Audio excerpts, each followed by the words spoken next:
Well, good morning and happy Advent as we continue to celebrate the third week of Advent. We celebrate the gift of St. Joseph and just the beauty of what his character and his heart, his person teaches us as we continue to make our pilgrimage toward Christmas.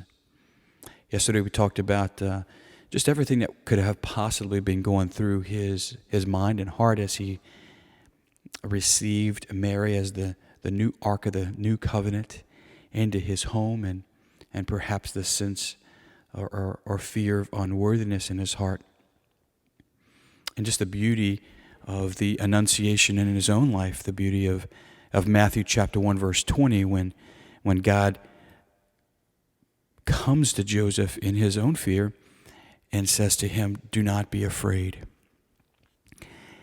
And of course that might speak directly not only to the questions that Joseph has about Mary's own conception, but also perhaps the "do not be afraid" speaks directly to Joseph's fear of his unworthiness.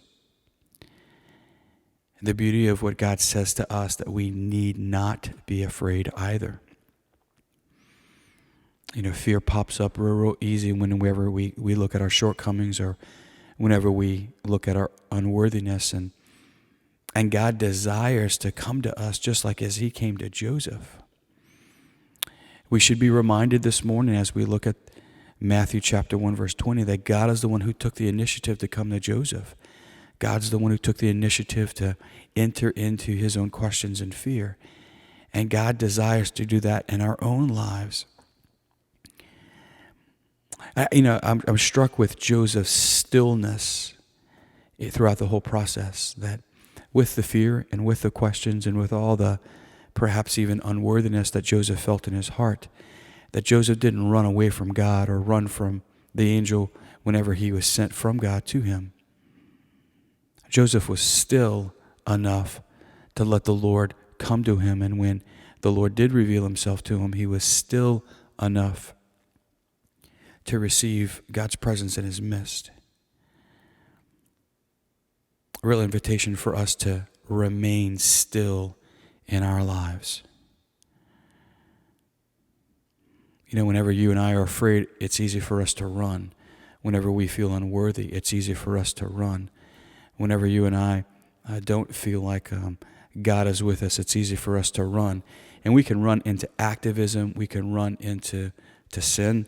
We can run into even in pious practices where we just kind of fill up our prayer with a lot of words because we're afraid of perhaps the words that God might speak to us. But it's easy for us to run whenever we feel unworthy or are afraid, like Joseph was. So God comes to Joseph, and he's still enough to let God find him and to let the Lord speak to him. Just a real encouragement for us to maybe look at our past and ask yourselves, and have you run away from God in the past? Or with great reverence, may I even say that if some of us are running away from God now, be not afraid, stop and let the Lord really come close. God said to Joseph, "Do not be afraid," and he says the same thing to us today. Do not be afraid.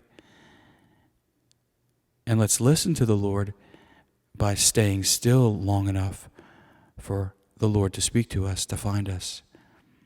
As he says to us, do not be afraid. God bless you.